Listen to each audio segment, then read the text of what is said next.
What is up? What is up, guys? This is the Mark with the Mic, and this is another the Wrestling Babble podcast by Red Cycle Inc. I'm Mark with the Mic. I'm joined by Louis Beans. What is up? What is up? He just got put through a table, huh? Yeah, and it was on fire, and there was thumbtacks on it. The worst. Damn. Ouch. That sounds painful. Yeah, oh man, somebody put up the clip of Edge versus McFoley. Yeah. It was a hardcore, I think, street fight match. Yeah. Where at the end he spears him through the burning table. Jeez, man. That's how you feel? How do I? Yeah, a little bit.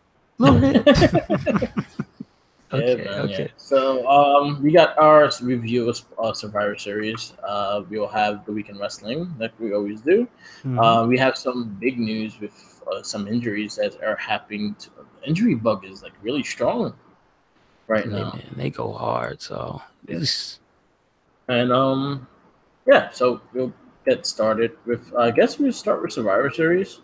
Okay. I would say one thing that I like the tag team elimination match more than I like the other two elimination matches. Yes, I agree with that. And that was actually very fun. And I was very mad when they didn't count their match. And the New Day agrees with you. 6-1. Yep. That sucks. And they offer no real explanation for it, right? It's just they just didn't count for storyline like, purposes. Exactly. Yeah. Okay. So I guess we'll start off with the kickoff match. Just because I want to actually count this as a one win because SmackDown. First of all, SmackDown just has the better tag team division. Mm-hmm. You could have just had New Day and Usos as the team, and we would have been perfectly fine. But adding the Club, Colognes, and what was the other team? Sanity. Sanity. I think just added to the mix. You had the Raw, somewhat tag team division of B Team. You had the Revival. You had Gable and Bobby Roode. You had Ascension. I mean, listen, the Ascension. I want to give them faith. You know what I mean? Yeah. I feel bad for the Ascension. But other than that, match was great. I think it picked up a lot once when it was like the final four teams. Mm-hmm. That's when they were just throwing everything at each other. I mean, yeah, sadly, I don't think the Colognes or the Good Brothers really added too much to this. No. So. But and there's two other two people on the Raw side. Yeah, house party. Although there was. See, Lindsay Dorado, he was batting about 75%. There was some scary moments, but like most of his stuff was still impressive. Yeah. Could I just say I hope they won? I was hoping they won. Yeah. Yeah, for real. But only Lucha House Party. That's it.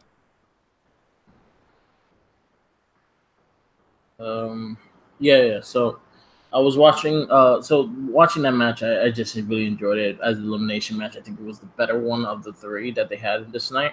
Mm-hmm. And I feel like they deserve to be on the main show because it was such a good quality match. So I give this a 4. It was just really entertaining. Yeah, I would agree. I'll give it a 4 as well. Like I said, I like Lucha House Party. Yeah. Although there were a few missteps, but like it's still overall very entertaining with them. And the Revival, doing their damn thing. Yeah. But like, yeah, New Day and the Usos just they're super, super entertaining. That's the thing that I think can't really be overstated is they know how to make every match entertaining. Yeah. So. And those are two your top brass tag teams in that division is Usos and New Day. Yeah, it doesn't matter what part of the show you put them on. Yeah.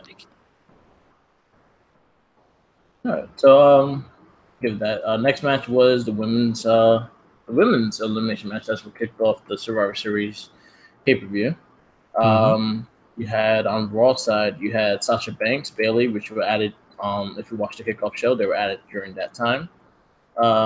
You had Tamina, you had Nia Jax, you had Mickie James, and you had Alexa Bliss controlling the team. She was the captain. And well-deserved captain. And actually, the rumors are right now that she might be the new general manager, and I'm actually hoping for that. Are they going to give her a division? I think she's gonna. I think what's gonna happen is at TLC. Okay. At TLC,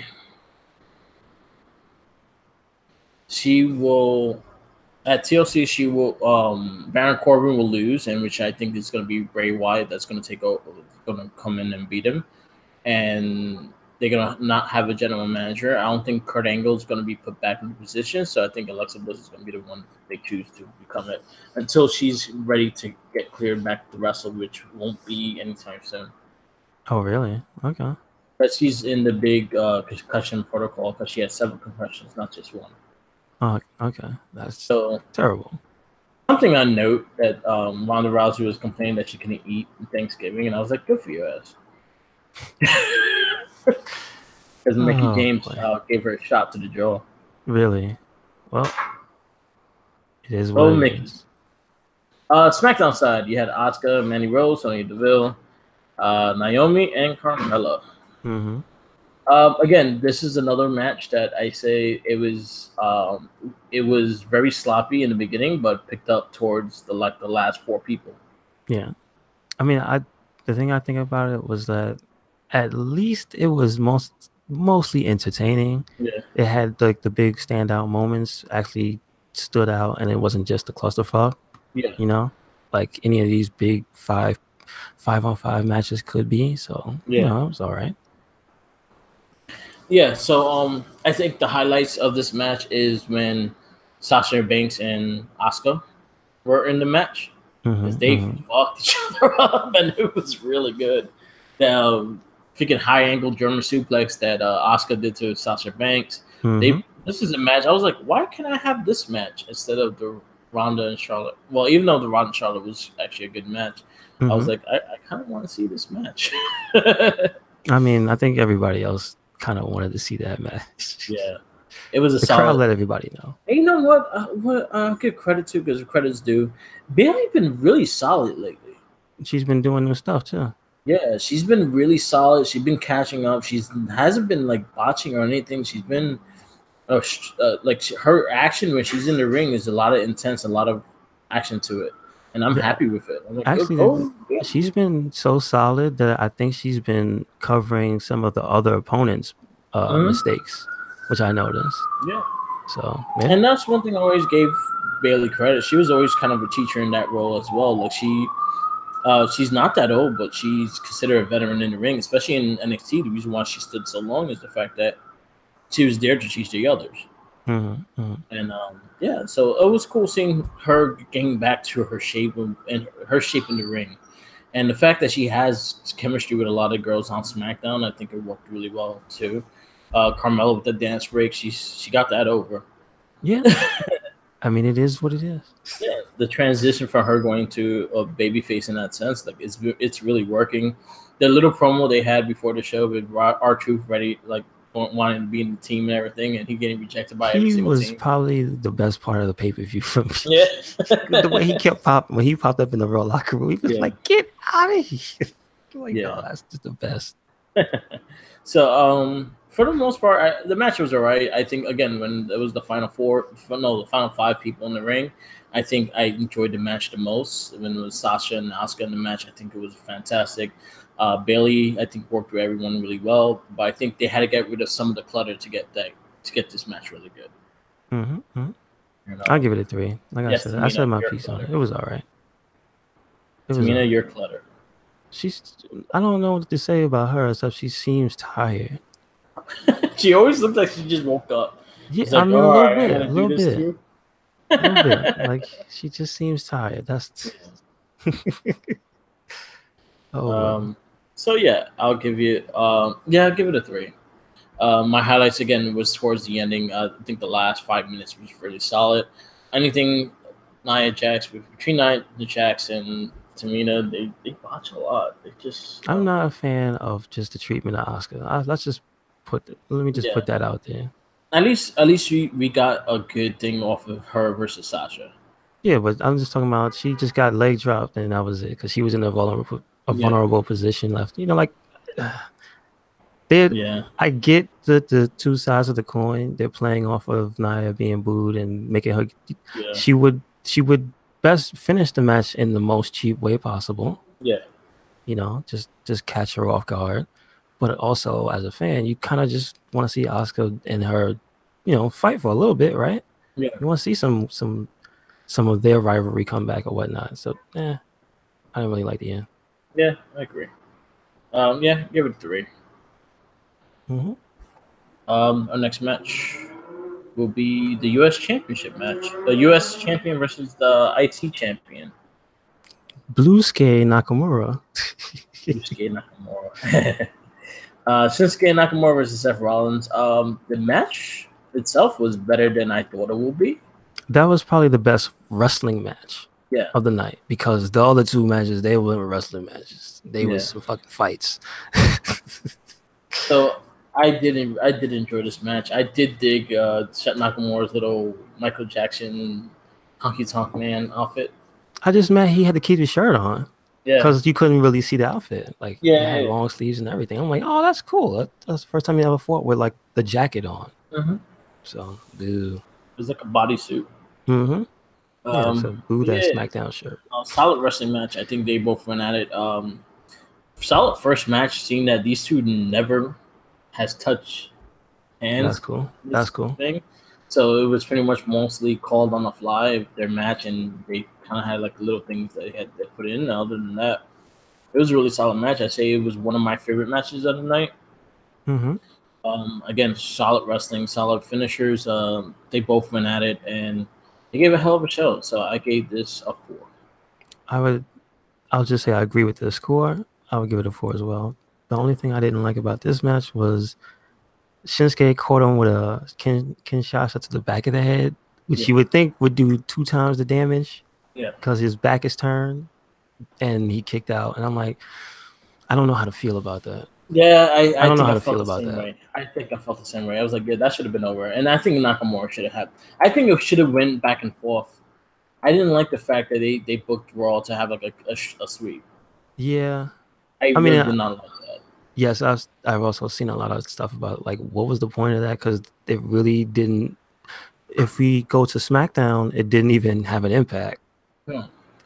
Raw, they kept gloating about it, yes, but SmackDown literally didn't say anything except for New Day, which is just odd.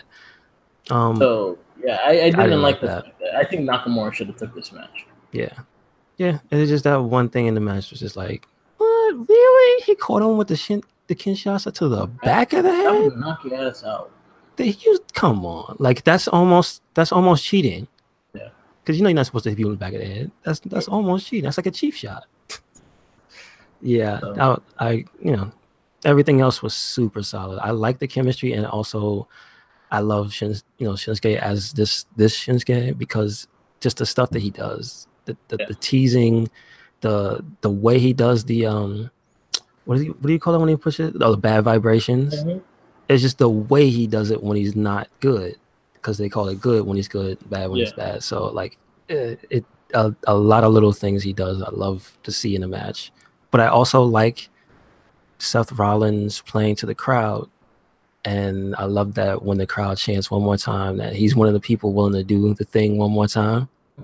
Even though he almost crashed and burned the 3rd time, but whatever. I'm not going to talk about that. Yeah, I agree at 4.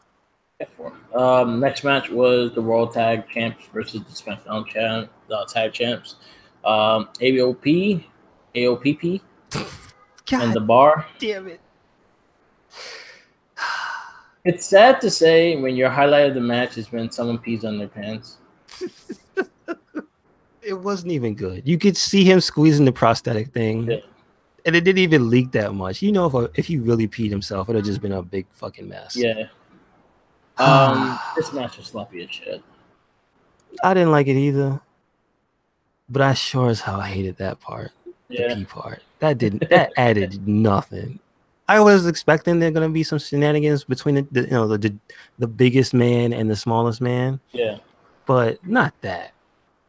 It wasn't even done well. Now, if he would have turned around and would have been trying to hide a brown spot, that would have been better. That would have been better. But, you know what's funny? I think what I liked more was the memes and everything after it, and his response to everything. Yes, I do. I think that was the more of what got over with me, is the fact that he responded to it and everyone making memes, and he just like he answered them, and he was very angry. He's rolling with it. Like I like Drake Maverick on social media. He's pretty good. And EC3 was like did the whole Billy Madison thing. Yeah, that's right. Awesome. Yeah. Awesome. You had King Maxwell. What? He had one too? King Maxwell tweeted him like, I just learned how to do that, so I can help you, give you tips, buddy. Wow. Damn. That's harsh. Wow. But you know what I mean? That didn't add. How do you feel that? Did that add to the match?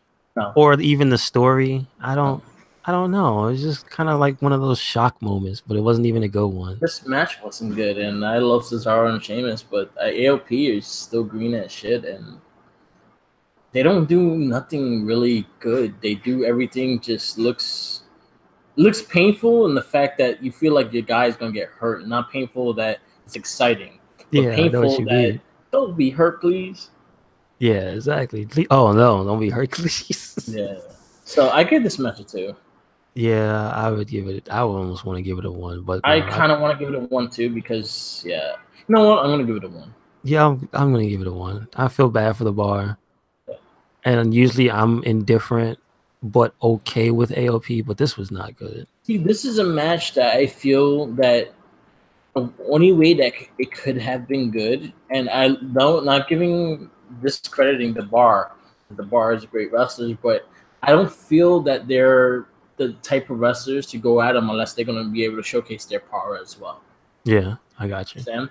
So a tag team like maybe the Usos and New Day should have had the belt and been the ones to fight them, because they could really sell their moves, and they could make the only reason why AOP looks good is when they have wrestlers that actually sell really well. Yes. Okay. Their best matches will Revival and DIY.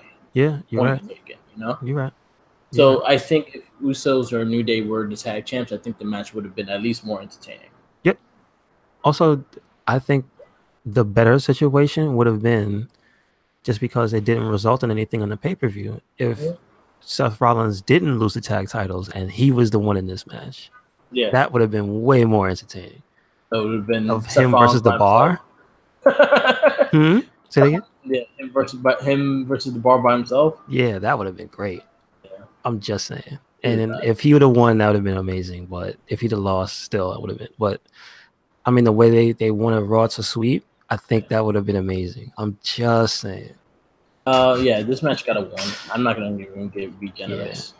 No bueno. No generosity today. No bueno. Poor Drake Maverick. No bueno. Next match, I'll say is my match of the night. And this is WWE Cruiserweight Championship match: Buddy Murphy versus Mustafa Ali. They don't seem to oh my god, these guys, every single time they meet, it's a new match. Mm-hmm. They do certain spots again, but for the most part, it's a brand new match. Yeah, I mean, I know what you mean. They do the moves, yes, but it's never the same setup that we saw the last time. These guys look like they're hungry for that title. Yep. I think this match shows how hungry they both are for this spotlight. Mm. And this is something that I feel that it has to start showing more, is the fact that one thing going on, and this is not even part of WWE Cruiserweight title, is the whole thing with kayfabe and them selling kayfabe. These two guys on Twitter go at each other because they beat each other once or twice, and right now they're kind of even. Mm-hmm. I think Mustafa Ali has one more win than Buddy. Okay. So for them, really, I think they got a good enough time to really sell this match. And I thought they got the spot they deserve too. Yeah, I think and the thing is, I had a feeling that they were not going to get the time they deserve. Okay. So I was more surprised that they got a lot of time. They really they fucking tore down the house. I liked the Buddy Murphy's Shawn Michaels-ish tights. Really? He had the Heartbreak Kid kind of style. Oh, I know what you mean. The colors, the red, white, and black. Yeah, and then some of if you look at the letters, they made a heart. Really? Okay. Yeah. So I actually dug that. This was my match of the night. I loved the match. I loved the back and forth. These two guys are probably two of my favorites in 205 Live. And so I give this a 5. I really love this match. We always say it. Mustafa Ali is the best storyteller in wrestling right about now in a match, because he looked like he was on the brink of death. Yep. And he brought it all the way back, and like that's how you sell a bigger, more powerful man versus like a hungry underdog. Yeah. Because they clearly played up, and Buddy plays up being the juggernaut of 205. Yeah. That just straight up to calling himself the unstoppable. And Mustafa Ali really came in there, and it was like, this was not like even footing. That's how. It's one thing when you watch a wrestling match and it's just like, oh, these are two guys that are about the same weight and blah blah blah. They could both do suplexes on each other, blah, But the way Buddy would counter Mustafa Ali's moves with just his power was just like, damn, okay. Yeah. Like, I like that. And that's an interesting way to do it. Yeah. Because, you know what? I'll tell you, that's why I like Buddy more than Cedric. Cedric has the build, but he doesn't play up the power. He's almost like Apollo, but he's not as ineffective. You know what I mean? Yeah. Like, that's the thing. Buddy has the agility to fly, but he also sells that power, and I like that. Yeah. And then I think Buddy also limits what he does as a flyer. Yeah. Like, he probably could do a lot more, but he doesn't. He picks and chooses because the guy it's the babyface that's going to do more of the high flying stuff. He knows he's going to be more of the power thing, and I think that's a smart way of doing it. I could watch these guys fight every single time. Like every single time they steal the show. So what you give? I give it a 4.5, and I would only give it 4.5 because they did the move I hate to see doing. Anybody doing nowadays, the reverse Rana. I hate that move. Yeah. Because I don't want to see somebody fuck that up. Yeah. Like, Buddy sounds like a boss. Yeah. Every time, and that's the thing, every time they wrestle, they do that move. Yeah. Because he knows how to sell Mustafa doing it to him. So, kudos to them, but I hate seeing that. Yeah. Anyway, other than that, 4.5. It was going to be my match of the night, but we'll keep going. Okay. Next one is the men's elimination match. You have Braun Strowman, Drew McIntyre, Bobby Lashley, Finn Balor, and Dolph Ziggler versus Team SmackDown, which is a bunch of small guys. The Miz, Rey Mysterio, Shane McMahon, Samoa Joe, and which I actually forgot he was in the match. And well, was he in the match? Yeah. Was he? Oh boy. Enter Party. Yes. I have my problems with this match. I thought it was mostly entertaining, but I can say, number one, I was kind of sad Joe got the boot mad quick. Yeah, like damn. Yo. But do you think it's because he's hurt or something like that? Because I don't know. No. All right, so my little gripe with these matches, and I will say this for the tag and the women's, and they all did the same. They all did this. Okay. Why wouldn't the dudes try to stop the pin? Yeah, you know what? You're right. Nobody act like a taxi. No. You're right. Besides the men's tag, the tag team division one, they actually did break up pins and stuff. The men's and females, they did not even attempt to stop a pin. Wow. Holy shit. You blow my mind right now. I didn't even think about that. Yeah, that's something I noticed, and it just, you know what? I wrote that down because I actually have notes, and that was the one thing I knew as a note was, why don't anyone try to break up a pin? They're like, what do you want the most guys on your team towards the ending of the night, so you will try to prevent them from getting pinned? Wow. That's an oversight for whoever put the match together. Like, and that's in general. Like, I was like, why would you guys do that? Like, it doesn't make sense. Man, it's like shit. You want the most guys. You don't want the least guys. You know what? I give a lot of credit to the Miz. The Miz was great in this match. Yeah, he was. And the fact that he kept fucking killing he kept killing Jimmy McMahon. Go up there now. Go here now. I love that. I love that he did. But you see, that's why I thought the match was entertaining. That was pretty funny. Oh my god! And not for nothing, Shane actually jumping twice. Like I like that. That was pretty cool. Man, he got murdered again. Like I said, The Miz was a good leader to this match. That was one of my notes. Rey Mysterio did his thing, but he wasn't really like effective in this match. Like he didn't have. It gave me a match that I do want to see eventually, which is Finn Balor versus Rey Mysterio. Yeah. Finn Balor needs to go to SmackDown. I feel like he'd be better utilized. But right now, with the injuries to Braun Strowman and stuff like that, I could see him being pushed more. So we'll see what happens there with that. But yeah, the whole thing with Shane McMahon getting like thrown like that to the wolves was hilarious. Overall, I gave this match a 3 because it had its entertainment points, but then it was just I don't know. Like I think the teams were just uneven. Yeah, really. And it wasn't entertaining enough to keep it going. So it was like, all right, whatever. SmackDown won't lose this one. Yeah. I would give it a 3 as well. Like it, but the one thing I will say, I'll give it 3.5 because it didn't overstay its welcome. Yeah. I would say it wasn't that long. You know what I mean? It didn't get so drawn out that I got bored and didn't want to watch it anymore. Yeah. So I give it that. But yeah, that really was pretty funny for me. The Miz during that match, and Shane just being like literally dead. There was a point where he had to drag himself with his legs to the corner. Yeah. He was so done. Yeah. Oh my god. I mean, I don't know if he was selling or if he was that beat up, but holy shit, that was entertaining to watch. So that that was the part of the match I really liked. So all right, next match, Raw Women's Champion Ronda Rousey versus Charlotte Flair.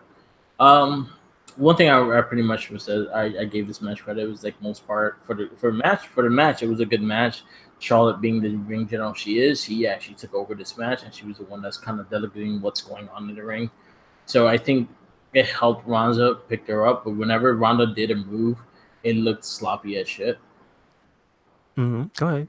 So those are my only little things. Like she's still like you see that she's still green as fuck. So she needs to adjust certain things to be better in the ring because again now you're facing the real starters of WWE. Like you had Alexa Bliss, but she was gonna sell to you no matter what.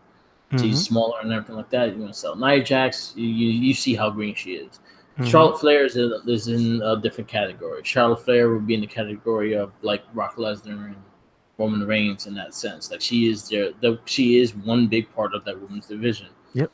So for the most part, it was a good match. It was a good thing. You could tell that Charlotte really took over and like delegating what happening in the match because you see her moving the spots and everything like that.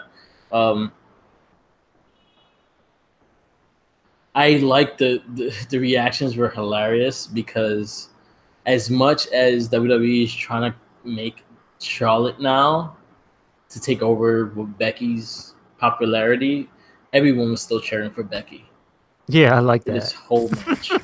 That was hilarious. I love when that happens though. I love Ronda when Rousey that happens. got booed.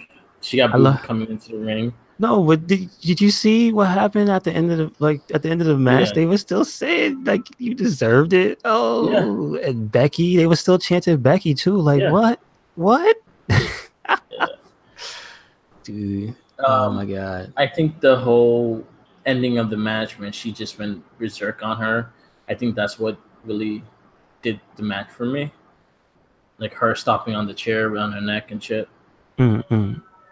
I think that was the best part. Like, it was a good match. For all, it was a good match. It was probably one of her better wrestling matches because, again, you're in the ring with Charlotte Flair. But also Charlotte going into her dad's roots and being the dirtiest player in the game, doing some dirty shit, and I think it worked out for this match. Okay. What's your score? I give it a 4. Okay. I would say I would give it a 4.5. If only because the end of that match was fucking just random. That was, I mean, in a good way. Oh, Scott Steiner does not agree with me. But the things I took away from that match, and I think maybe it's the new tone of the champions. Yeah. These look more like fights than wrestling matches. Yeah. Charlotte, she did not come in there to wrestle. She came in there to fuck Ronda Rousey up. And I know what you're saying about her taking the lead, but I would take it a step further and say she was not letting her get away with anything. She was doing stuff that she looked like Ric Flair. And that in the match itself, she wrestled like her fucking pops. Like she was doing just everything. That first turnbuckle shot, that shit was violent as hell. Like that's some real dirty shit. Like the repeated leg attacks, like when she chop blocked the hell out of her, like stomped the shit out. Like she was not playing games. And I think that's what I liked. And that's kind of what you don't see Charlotte do too much. Yeah. I mean, she did it to Sasha. I'm not. I would just put that out there. But like, yeah, that Charlotte came to play. She was definitely the best part of this match. Ronda still with her really awkward slam. Looks like she's gonna slam somebody on their head. I don't like it. But here's the thing about the attack at the end, and why I say, although I like the tone of it, like it was very thorough. It was but I don't like the fact that it was a kendo stick. It just that doesn't seem like a weapon that Ric Flair or a Flair would use. Like what? Come on, that just seemed odd. You know what I'm saying? That's the only thing that. If it was just a chair, if it was like some brass knucks, that'd have been like, whoa, what she do? But that's Ric Flair, pull the brass knucks out the tights. But like that's the one thing that just made me go, kendo stick? All right, whatever. But it was fun as hell. It was brutal, and I really liked it. I guess if that's what Ronda's gonna be, the fight champion, and the people who come wrestle her are gonna have to handle her like that. I'm all for it. Whatever, till she gets better. Whatever. Yeah. So that was entertaining. 4.5 for me. Main event: the WWE World Champion Daniel Bryan versus Universal Champion Brock Lesnar. So this match started as a squash match, and I think it turned a big page when people were thinking, it was a squash match, and then they started seeing Bryan come back. And the crowd was like, holy shit, he's going to fuck. He actually might win this match. Oh, my God. Daniel Bryan. I'm just going to say, this is my match of the night. Because, holy shit. These two motherfuckers came to fight, too. Yeah. Like, this wasn't a wrestling match. And this wasn't you start with your supers on 5 that, we get when it's Roman Reigns versus Brock Lesnar. Or Goldberg or something like that. This was like... He was right. The first suplex, he did it the same. He did the Singh brothers to him. Yeah. Like he folded his head. Like, sheesh.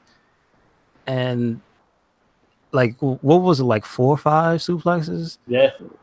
And then Daniel Bryan snapped and just turned into this fucking gremlin, man. He hit the referee with his leg when he was with the F5, F5, and then kicked the shit out of Brock Lesnar. He turned into a gremlin and dismantled him. Like, holy shit! When he had him in in his submission, and he was and he was wailing on his head. I was like, God damn, he is fucking him up. And I know he slammed the shit out of his leg. Like Brock was probably pissed. No, you know what's funny? So I was talking about this with me with the opinion and stuff like that, and I was like, you know who was really one of the people that had a big say in this match was Lesnar. He wanted this match. And he was like, it doesn't matter if he's like he will sell for Daniel Bryan. He will actually do this match for Daniel Bryan. He really wanted it to happen. And for as much as you all say because she doesn't show up and things like that, at least he picks and chooses his opponents. He'll choose the guys that he really wants to have something with. We saw the same thing with last year with AJ Styles. He had a lot of respect for AJ, and he actually gave us a match. So this is another time that he earned that paycheck. Yeah, I agree. I'm just saying that leg slam was fucking brutal. Yeah. I don't know how you sell that because that shit looked like it just hurt. Yeah. But I think this was this was like my second favorite match. The brutality of this match was crazy. When Daniel Bryan started getting some action in and actually started coming back, and you're actually thinking he's gonna win this match.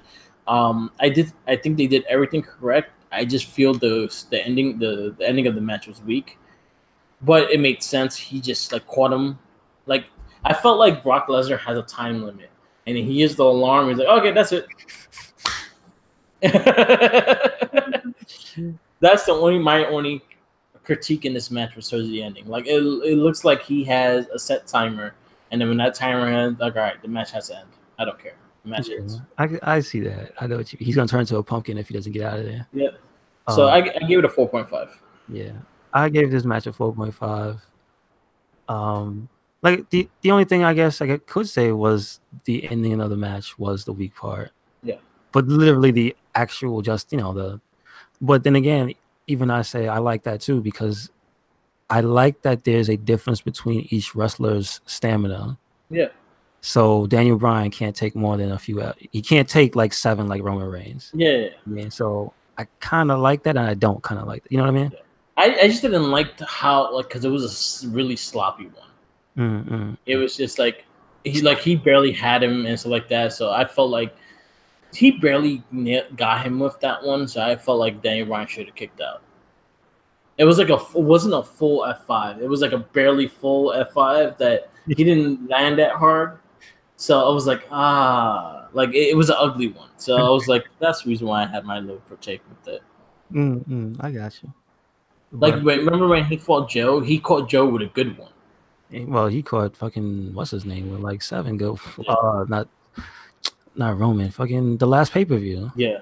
Braun Strowman. So yeah, he's when he wants to. Again, he can come to play. Yeah. So yeah, thank you for playing with Daniel Bryan because that was actually a fun match, and I liked saying that the Universal Champion is actually doing some matches instead of suplex. I win. So yeah, Survivor Series on all. What do you give it? I give it a B. Solid B. I give it a B-. I thought it was really bad, like except for the tag match. That was it. If you switch that match with the pre-show match, I'm just saying. Yeah.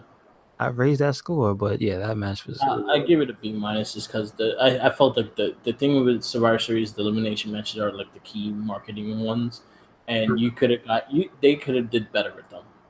Oh yeah.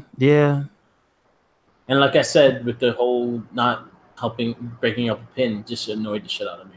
Yeah, it just when you bring that up now, that just seems very odd. I don't know. There's no rule about that, right? Yeah. Right? No, there's no rule. So what the hell? Yeah. It's a tag team match. It's just a lot more people. Yeah, I don't understand that. Yeah. NXT UK been a really solid show. We haven't really been talking about it because it's sometimes awkward to watch. Like it's not awkward to watch. It's just I forget to watch it. So I actually binge watched the last 4 episodes, which they started the NXT Women's Championship tournament. You had some solid matches throughout the UK division. Rhea Ripley's just destroying everybody. Okay. And looking good doing it too. I remember during the Mae Young, she has that new style. Did that carry over to the over there? She's a straight badass. Okay. She's a straight badass. She had a great match with Zaya Brookside.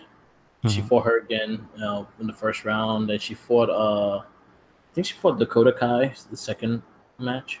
Okay. And right now she's in the finals with Toni Storm. So Toni Storm versus Rhea Ripley is going to happen very soon.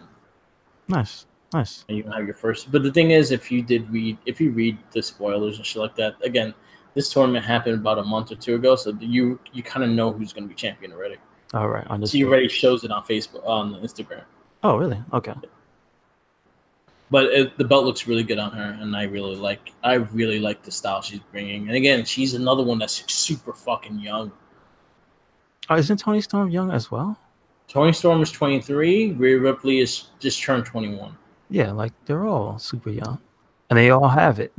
Yeah. Them, Pete Dunne, and what's Tyler Bate? How old is he? Tyler Bate's 21. Damn, yeah. 21, 22. Yeah. Velveteen Dream. Yep. Yep. I mean, ask people. Yep. 15. I actually bought his shirt on Black Friday sale. You did? Okay. Yeah. Which one did you get? Because I don't know what type they have. I was looking for the NWO one to see if it was actually a shirt. And it was not, and it made me sad. So I got the Game Over shirt. Yeah, it probably will be. But yeah, I was hoping that one was actually a shirt, but I got that. I got that, and I got this cool looking Alexa Bliss shirt. I just thought it was cool. It actually has her on it, and it was like white and black, and I thought it was pretty dope. So I got that, and I got like 2 pop sets. They had the 2 packs, and they were on sale. So I got the Lex Luger and Sting. Really? For $8, and I got what color Sting is it? The Hardy Boys. Huh? What color Sting is it? What color Sting? It's the old school Sting. So it was like green and black, and it was like the old WCW Sting. Okay. And no, I know he has different colors though. Like I wonder which one they picked. It was green and black. Did they pick like Mango Sting? Yeah, it was green and black. Okay. Green, black, and white. Okay. What about Luger had the generic tights on? Yeah, Luger's just like a generic wrestler. He just has a mullet. Yeah. And blue trunks. Okay. White boots. And then I got the Hardy Boys, which was the 2-pack. That was it was like 50% off, so I got it like it was like $8 as well. How old is that pack? That came out this month. It came out like a couple months ago. So that means it's Jeff with the face paint? No face paint. It's regular Jeff. Yeah.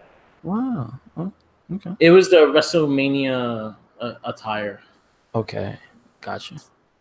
But I actually looking at these, I wish they do more tag teams like this. Like actually have tag team 2-packs. They have done it before. They have actually Ezzo and Cass. They have New Day. They don't come with belts together. No, the only one that actually came with a belt is Ric Flair, which is the WWE 2K19 one. Still, they gotta get up on that. Get these guys these belts. Yep. And the girls. Do we want to talk about Enzo getting kicked out? Because that was hilarious. Oh, yeah. Enzo showing up at Survivor Series and getting kicked out by a female security guard, nonetheless. Oh, she's 2 for 2. Yep. She tried to take down Gronk. Yep. Oh, man. That was hilarious. The only part that I thought was actually really funny was that he came in with a hilariously bad disguise. Yeah, it looked like a wig. He looked like he played Hitman. He just played. You know what? You seen? They won't tell if I'm Enzo. I still have a beard. Yeah. I have. What is it? You seen the Simpsons meme of it? Hmm. You seen the Simpsons meme of it? It had Bart Simpson with the bowl haircut. No. I haven't seen that one. Yeah. There's one like that. Okay. It's really funny. If I find it, I'll send it. Okay. Yeah, but it was. Yeah. Wow. Who told him it was okay to come out the house with that disguise on? Come on. Jesus. You had solid SmackDown. You had a solid Raw. You had an okay Raw. A lot of things going on in Raw. Like Braun Strowman just he has to get elbow surgery. Well, I mean, I was gonna say let's start from the beginning, but yeah, that's unfortunate that he's now gonna be out. I mean, storyline wise, it's thanks to Baron Corbin, but in real life is something else. So yeah. SmackDown was Stephanie showed up. That's a big thing. It's a big deal. Yes, Stephanie showed up and just pretty much bragging about their win. We could say she's the one who made it clear the stipulation for TLC. Yeah. For Baron Corbin. Yeah. So she's the one that made the match. That if he doesn't win, but now it's not going to be Braun Strowman, but that was the whole match. It's supposed to be Corbin versus Braun. And due to their injury, now it's going to be somebody else. Yep. Let's see what happens with that. Maybe it would be Kurt Angle. Maybe it won't be. But a lot of rumors is set that Alexa Bliss might take over as GM. So it'd be hilarious if she fought him in the match. Alexa Bliss fights or find someone to fight. Yeah. Oh, okay. Oh, all right. I mean, but they seem to get along because they're both bad. Yeah. Buddy Murphy. Nah, he still got a belt though. Yeah. Buddy Murphy could kick Corbin's ass. I mean, and leave? That's terrible. I think Buddy Murphy could kick Corbin's ass. Well, yeah, I think so too. I mean, listen, we watched Finn Balor do it for what, like 2 months straight? Yeah. So, yeah. So we'll see what they're gonna do changing wise. You have Starrcade tonight, which they're gonna have some matches, and they kind of have a little spoiler in that sense with Bray Wyatt coming back. So who knows what they're gonna do. Raw was okay. Yeah, I actually like the matches this time. Yeah, I actually like some of the matches this time. Drew McIntyre is whooping that ass. I'm just saying. Yeah, always whooping somebody's ass.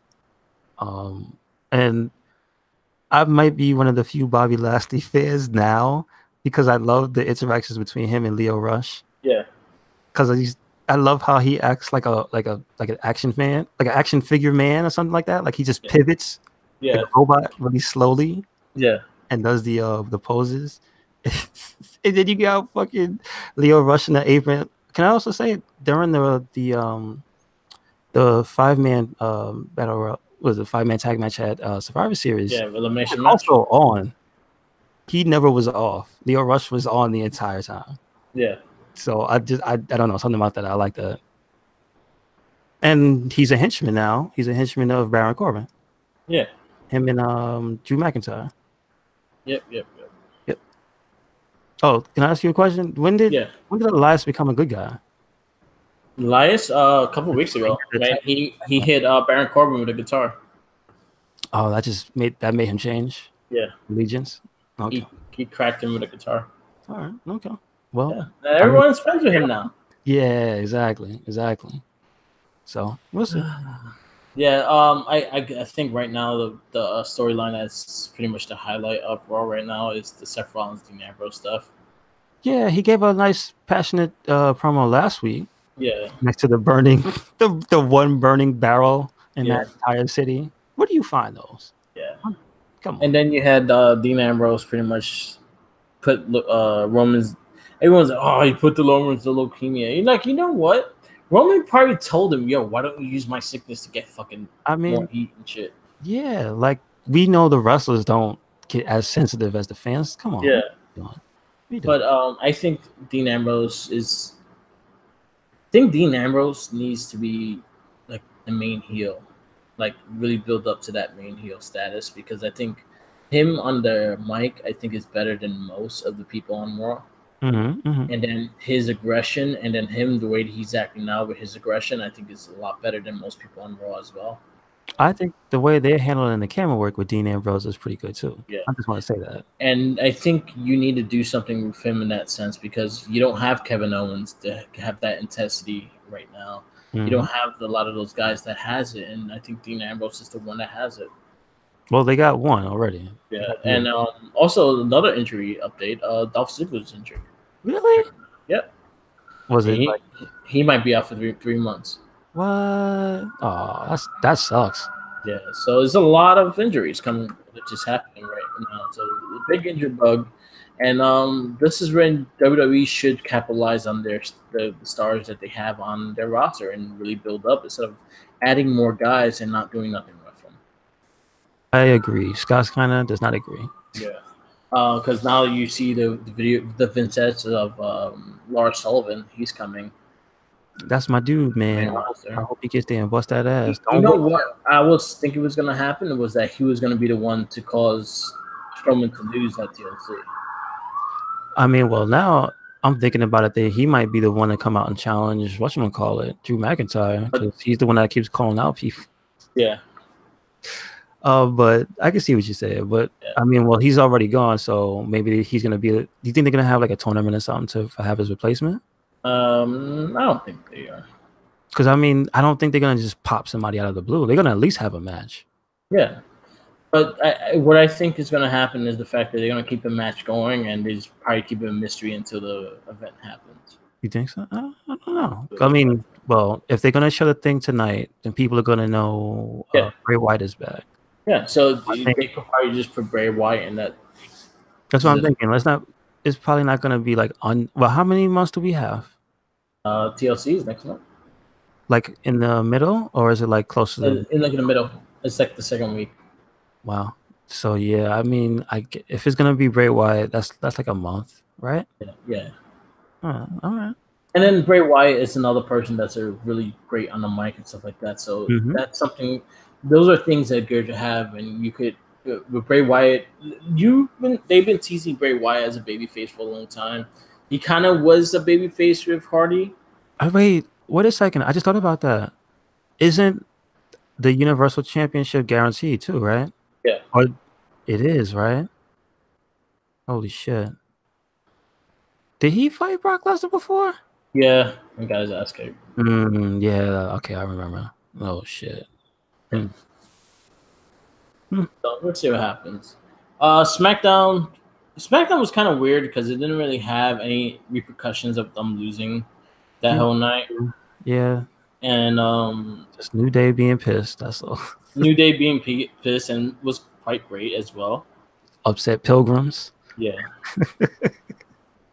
Oh, man. See, this is why I like the bar, though. Yeah. The bar is willing to be the quote-unquote sourpusses, but they're having fun because they're involved in the match. Yeah. So that's what I like about the bar. It's like they're at least willing to play ball. Yeah. And so they had a really fun Thanksgiving match. Yeah. Fucking Big E licking the turkey. He used the turkey as like a gauntlet. He did the fucking Scary Movie 2 when he put the hand on the turkey. Oh, man. He put a strong hand in the turkey. It's my strong hand. He put that in the turkey and punched someone in the. They punched all three of them in the face actually with the turkey. It was a fun match. Again, New Day is always entertaining with that, and it was also Thanksgiving. So happy Thanksgiving. Yep, gobble gobble. Yeah. But it was a solid. Daniel Bryan really solid heel promo. Yeah, speaking a lot of truths too. Yeah. Just like, all right, I see what you mean. But again, for me, it wasn't like an out of nowhere thing. I kind of saw the gears spinning. Yeah. So I like it. Then you also had Charlotte destroying the Iconics. I didn't like that. Yeah. It was a little slobby. Me too. When she was doing the stuff with involving the table, it was just like, what are you doing? Like that just looked off, and that reeks of trying to cash in on having a violent champion or a violent main wrestler in the spotlight to match Becky. Like, you ain't got to do that. Yeah. Especially not to the Iconics. Yeah. So one thing I'll say with this is one thing that Becky used was pretty much when they asked her, "Oh, are you going to be in a SmackDown tonight?" And she's like, "Apparently I was, and I got $100,000 fine, and I beat the crap out of the Iconics." See, well there you go. Yeah, and then she also put that. So apparently, I have $100,000 fine, and a person with the person wooing around saying that she's mean. She was like roasting both of them. And then it's crazy. Becky just using Twitter and the social media just to keep herself, and she's doing great with it. Mm-hmm. And she's just being a straight up badass. And Ronda has nothing for her. She tries, but she has nothing for her. Even Conor McGregor ain't got. To be her ally. She was like, "I'll break your arm too, bitch." But even Conor McGregor is like, "Yo, that's a regular family." Yeah, I was just saying. Like he was like, "All right." He was like, "That's a regular family get together. That's an Irish thing. So we break each other's arms and then have a couple of beers." That's exactly what he said. Yep. But she's doing fucking great. Every time she writes something on Twitter, it makes me laugh. Like she's really good. Mm-hmm. Becky's so good. Like good at being a character. Still, that's another skill a lot of these people are lacking. And then once she's doing, don't forget you have a character to uphold. And once you just, hey, I'm so and so, you can kind of whack. And she's doing such a great job of just keeping kayfabe alive. That's something that is lacking in today's world of wrestling, but she's keeping that badass tone through everything she does, interview wise and anything like that. If she sees you wearing a Ronda Rousey fucking shirt, she's not going to take the interview. She's going to say that's disrespectful and fucking walk away. That's awesome. And she's an asshole. No, she's selling her character. And you know what? Everyone was like, "Oh, Jericho and her going at it." Like Jericho understands it, and he plays around with it as well. Mm-hmm. Like people don't understand. It's like Jericho did the exact same shit, and he knows exactly what she's doing. But he's not mad. No, that's the thing. The key thing is he's a wrestler. He knows the business. Yeah, fans like step down, please. Yeah, know what's going on and just enjoy what she's doing because this is something that's missing from wrestling. Exactly. Like even when you're hurt, if you're good enough at the business, you can find a way to keep your your heat, your momentum going. And he found a way. Yeah, and everything she's been posting has just been hilarious. Everything, fucking, oh my god. So Ronda Rousey, I think, had her goat die this weekend when she was doing a live cast. She was doing a live Facebook cast, and she was just bawling out, crying that, oh, I don't even know if I should be doing the wrestling and all that shit. What? And Becky, yeah. And then Becky Lynch was like, "Yeah, see, like what I was saying, like she's not all into it. She's not even 100% into this." What? Yeah. Like, yeah. Why was she? If she's that emotional about her girlfriend, why the fuck is she doing a cast anyway? What? Yeah. Come on. See, this is what's wrong with today's culture. Yeah. If something happens traumatic in your life, you don't got to share that shit with the world. Stop. Yeah, but Becky just fucking tortures her every single time. Like Ronda tries to come back, and it's just Becky's just a lot better. It's because Ronda's not being a character. She keeps saying regular, real people stuff.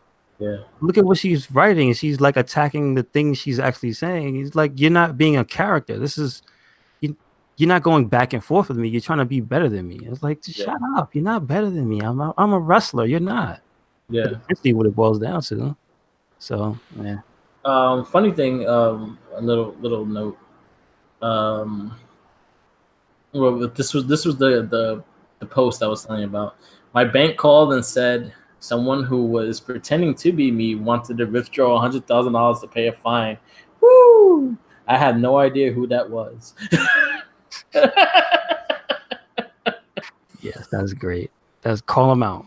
Yeah, call them out. One thing that I was looking at also, that Luke Harper still says his goal is to be WWE champion, and I actually feel, especially with Daniel Bryan being the champion as well, is that SmackDown doesn't have any big guys besides Luke Harper and Eric Rowan, and Eric Rowan is going to be out for quite some time. Luke Harper is ready to come back. Why don't you utilize him as a big threat on SmackDown? He is a great fucking wrestler. He's as what I say Corbin was. Corbin is a really diverse wrestler. He works better with smaller people. I mean, is he been on like in a small shows yet or anything like that? He's been doing house shows. He does wrestling, like singles matches and stuff like that, but he's not really utilized. And I think Luke Harper is one of the better guys backstage, and they don't just use him. And that's something that SmackDown is lacking, is big guys. They don't have no guy that's bigger than 6'5" there. I just wonder what, I guess maybe there's a not failure, but there's probably a lack of something creative for him to do, because right now he's still in character as a Bludgeon Brother, or is he back as being he's still a Bludgeon Brother. Like, he comes out with the red and black gear. Yeah, I think maybe they're like, damn. But I feel like they should start utilizing him. Like, maybe Daniel Bryan like comes out, and then you hear him come out, and they have a couple matches and shit. And I think that's something that they could really capitalize, especially Luke Harper being the only big guy on SmackDown. I just think he needs a character to go with. Like, he can't just be silent, which is one of them.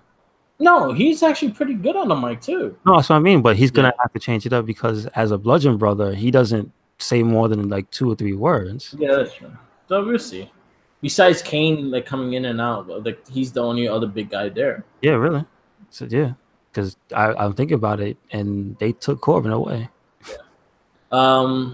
Other thing that they were talking about is, like, a lot of people are backstage are kind of upset on Nia Jax getting a push after she taking injury to Becky Lynch. But see now this seems to me to be a double standard, because she can't get a push without like approval. Yeah.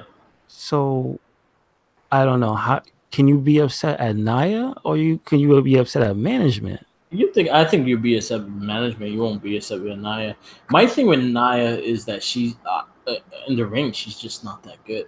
And we said this last week that she needs to go back to developmental in some capacity, because you can't just keep doing that. No. You can't keep hurting people. In that sense, because this is not her first time doing it. This is not her first offense. She's done it 3 or 4 times already. So that's my only take with her. Yeah, you know what? helped out is the fact that when Becky did get hurt, she sold it on Nia Jax as That's well, and insane. got Nia heat. So Nia got heat. Yeah, it might not be the heat that everyone thinks she should be having. Oh yeah, because you're not a good wrestler, that's why you're getting booed. No, but it's still heat, and she's still gonna go with it. See, that's the thing. If the person who got hurt is engaging in the pushing of the heat, then everybody else should fall back. Exactly, because you know what? Becky's the one who basically, with her playing along, she okayed it. Yeah. So why are they mad? Like I don't like that. To be honest, with the bleeding of the nose, it made her look more badass. It's timeless now. Yeah, it's just like, oh shit, she looks like a fucking savage now. Somebody mentioned, like, if you look back at the pictures of 2018, and that would be one of them. Yeah, that's just like to describe the year. This fucking Becky Lynch badass. And the greatest thing that Becky Lynch did is that once she sold something in the future for Nia Jax, she also sold something with Ronda Rousey. And she didn't freak out. Yeah. I don't know if you ever had your nose broken before, but she didn't freak out. No, she went right back to business. She beat everyone's ass. She fucking beat the crap out of Ronda Rousey and went upstairs of the crowd and just looked straight out badass with all that blood on her face. Yep. So I think it worked out for her more than anything.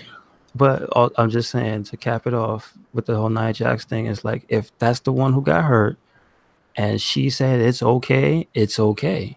Exactly. Sorry, like, you can't just, you gotta have beef with Becky then. For Becky, okay in it. Yeah. Like, you can't just play it like that, because we all know you can't push yourself in the WWE. You're not. I think Yeah. You know where I think that it's bad. I actually posted a meme on our Wrestling Babble page on Facebook, and it was with the Pikachu face. Mm-hmm. Let me see if I can find it, and I'll show you it. Wrestling fans, we missed the Attitude Era. Wrestling fans, when WWE does something offensive, like they had the shock face. Yes. And I think that goes on today. Is like, I think people are too fucking sensitive. Yeah, we're seeing it happen. Yeah. We're seeing it happen. Other two notes, last things I want to cover is Hiromu Takahashi might not wrestle ever again. No shit. Yeah. Wow. So right now his injury is a lot more serious than everyone thought, and he might not be back in the ring ever again. If you remember back in what was it? I forgot the pay-per-view's name, but he got suplex on his neck. Yeah. I was just trying to say this for the listeners to see like exactly when it happened. Dragon Lee suplexed him on his neck, and it was just a really bad suplex, and he was out. Yeah, so he may not ever wrestle again. That's actually really sad. That's sad. That's really sad. That dude, and that's unfortunate, because I think about that. He kind of reminds me of Tyson Kidd. Like, they both hit the point where they were like blow. Yeah, that's true. But they would hit the point where they were about to blow the fuck up. Yeah. Because not for nothing, Takahashi, like, Taka or Tana? Because remember, I get them confused. That's Takahashi. Yes. Okay. Takahashi was legitimately becoming a thing over here. Yeah. So, damn, that sucks. Yeah. And also, do they say, like, is he gonna be like okay? He's recovering, but he might not be able to wrestle again. There's the fact that it was such a bad injury to the neck. But yeah, he's able to walk. He's able to think like that. So as health wise, he's getting better. As a wrestling wise, he ain't. Yeah. Okay. Last but not, Impact Wrestling is looking for a new home. Really? Television? On television, yeah, because their contract with Pop is coming to an end, and even though Pop is being generous and saying that they will keep them on until they find a new home, Pop TV is just not that productive as money wise. Like, it does its thing, but it's not. They don't have the money to keep it on there. Okay. So right now, the three homes that might actually happen. One I really doubt, which is Sci-Fi, because of NBC Universal and the fact that WWE's under them. They probably will not touch it. Damn. But America, which most cable providers have, and True TV, which is also another very popular channel that most television networks have. I think of getting one of those, I think it could do something for them. Okay. Because actually, check out Impact Wrestling. Impact Wrestling has been great. You've been having a lot of Lucha Underground guys. So if you're a fan of Lucha Underground, you'll like Impact because a lot of the guys are there. Mm-hmm. Okay, cool. So it's been really solid. I think 2 weeks ago you had Phoenix versus Johnny Mundo. Oh, great match. Mm-hmm. You have Brian Cage with it, and pretty much most of the Lucha Underground guys have belts. Okay. John Morrison is the Impact champion. You have Brian Cage as the X Division champion. So yeah, definitely check it out. Mm-hmm. Yeah, that's all I got. Okay, cool. So all right. Seeing that the Survivor Series just happened, I guess you remember we used to have questions at the end. What was your favorite or probably most memorable Survivor Series moment for yourself? I can't remember Survivor Series off the top of my head. No. I really can't. Like past ones, I don't. Yeah. Those, if a pay-per-view wasn't a WrestleMania or a Royal Rumble, yeah, or Money in the Bank, or King of the Ring, it kind of blurs for me. I'll say one that just stands out because what happened. Because of what happened in it was Survivor Series 97. Okay, so what's that? That's the Montreal Screwdriver. Really? That's the bad thing too. I wasn't able to see pay-per-views back then. I miss the old school ways of. You know what? One thing I will say is that I miss the old school ways of how Survivor Series work. You had a bunch of four. Pretty much the whole card was 4-on-4 matches. Okay. 4-4, 5-on-5, and the survivors of each of those matches fought each other in the end. Wow. Okay. So that was something I kind of missed on it. They did it once like that later on. I think Randy Orton was the sole survivor. But I missed that kind of atmosphere, the fact that it was just all 4-on-4 matches. Seeing that is I do like the title versus title matches, but I wish they just do more to build. I think the women's did their part to build, but the rest of them didn't really have much to work with. Okay. Gotcha. But, all right, so we're going to wrap this up. This is the Wrestling Babble podcast by Red Cycle Inc. I'm Mark Mike. He's Louis Beans. You can follow us on everything on social media. Facebook, we have the Wrestling Babble board and also the Red Cycle Inc. board. Please like and follow. We do a lot of the live polls. I probably do one for Starcade today. Also, check us out on Twitter, Red Cycle Inc. Mark with the Mic. Instagram, Red Cycle Inc. Mark with the Mic. SoundCloud, where you'll find all our past podcasts plus our current podcast on Mark with the Mic and Red Cycle Inc. as well. YouTube, same thing. And WordPress, Red Cycle Inc. and Tumblr, both Red Cycle Inc. and Mark. Yeah. This week we'll have a guest better I swear. We also will have the Power Ranger cast for Dino Charge. We're preparing for Ninja Steel and the future of what we're going to do with the Morphin cast. Yeah. I actually got to get you on the Morphin cast, which I'm planning to do. Maybe for the movies. Oh, yeah, I did see. Maybe for the movies. Man, fucking Turbo. Ugh. Yeah, I'm gonna have to make you watch some bad movies too. So, movies. Watch the last few Resident Evil movies. I mean, sure, we think they're all bad, but the last one's real bad. Yeah. So, stay tuned for Guess Better I Swear podcast, and peace out. And don't forget the sandwiches. Chickens, all the leftover sandwiches. Oh shit! Oh, turkey sandwiches. Oh yeah. No for chickens. Let it.